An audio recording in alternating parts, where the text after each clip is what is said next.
Magandang buhay! Hi guys! Panibagong araw na naman. Panghapon nga pala ang duty ko ngayon kaya late na rin ako nagising. Mga 10 o'clock na nga yan ng umaga. Eto nga at tutulala muna tayo saglit. Iniisip ko nga kung may pasok ba talaga ako niyan kasi nga napagod ako kahapon. Naglaro kasi kami ng badminton. Lately kasi guys, pagka pang umaga kami, ay naglalaro kami ng badminton kahit pagod na kami. Kasi naman, banding na rin namin yun. Hindi lang tayo puro trabaho, kailangan din ng social life. Tara at ayusin muna natin itong kama ko para naman makagayak na rin ako mamaya. Ang bagal ko nga kumilos dyan kasi nga ang sakit ng katawan ko. At syempre, bago tayo pumasok ay kakain muna tayo. Ito nga pala yung kakainin ko guys. Kailangan talagang kumain muna bago pumasok kasi hindi mo alam kung kailan ka ulit makakakain. Tsaka para may energy bago mag-start ang duty. Panoorin niyo muna akong kumain.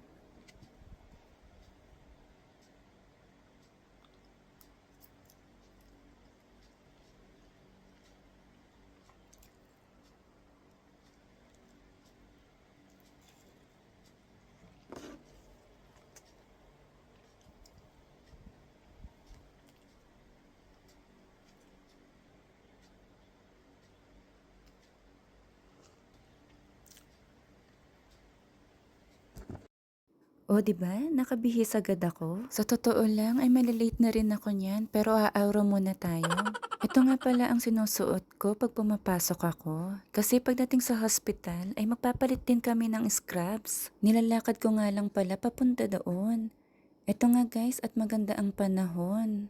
Dito kasi sa Singapore ay hindi mo talaga alam kung kailan uulan at araw. Gusto ko talagang naglalakad kasi nga mas nag-e-enjoy akong tingnan ng paligid. Medyo mainit nga ang panahon ngayon. Kaya eto guys, kita na lang ulit tayo mamaya pagkatapos ng duty ko. Ayan, at natapos na rin ng duty ko. Eto nga at gabi na. Pauwi na rin tayo.